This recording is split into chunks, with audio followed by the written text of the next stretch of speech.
Hello, my name is Malcolm Mosiah Brewster. I'm an early start educator for Prince George's County Public Schools, and this is my project on understanding by design. Questions and topics that we're going to discuss today. What is UBD? What are the stages of understanding by design? What are some examples of these stages? How can this be useful to you and others? And what contexts can this information be used to benefit you as a teacher, your students, and an audience that you are trying to teach? What is UBD, or Understanding by Design?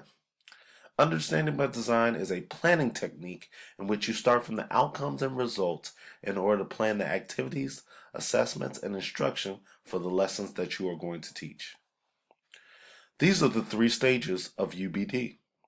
Stage 1, identify desired results. What is the big ideas that you want your students to walk away with? Stage 2, determine acceptable evidence. What assessments are you going to implement to show that you know what your students know? Stage 3, plan learning experiences and instructions. Meaningful learning activities. Let's start with stage 1, identify desired results. Identifying the desired results for the outcome of your students is important. Starting with stage 1 will help you to collaborate and plan your main goals and objectives and what you want your students to walk away with.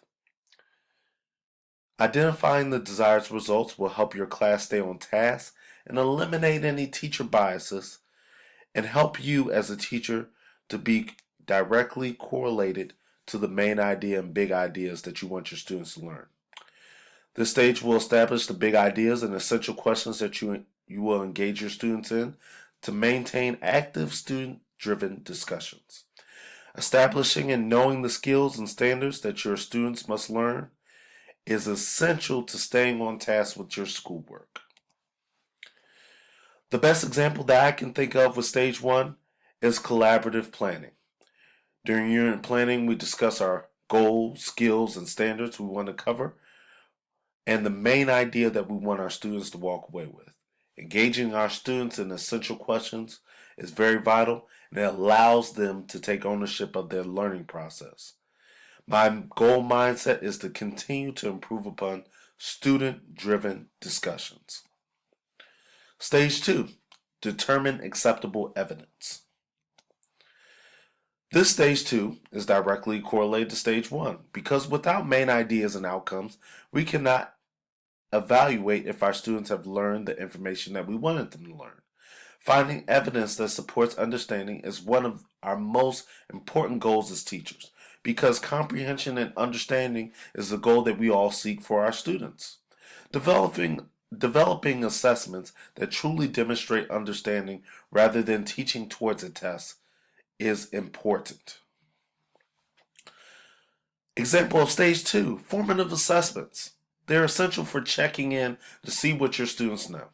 Make sure that your formative assessments are targeted towards the skills and outcomes that you listed in stage 1.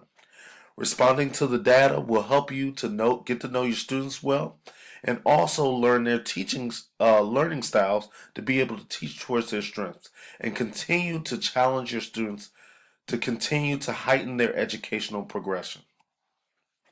Stage 3, plan learning experiences. Student-driven conversations, projects that will allow your students to collaborate, connect, and communicate with their peers, challenging your students to build perseverance and help them to work towards finding the solution, being a mediator and not just giving them the answer. Stay positive.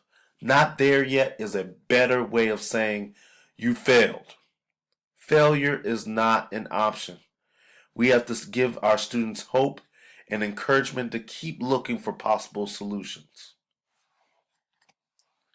This is an example of a class that did a project based upon UBD on keeping their environment clean and taking action through learning experiences.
How can this be useful to you and others? Understanding by design can be implemented by all educators to enhance the learning process of your students.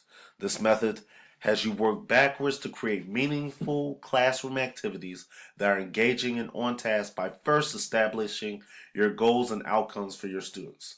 This method is not only useful for teachers but for the students.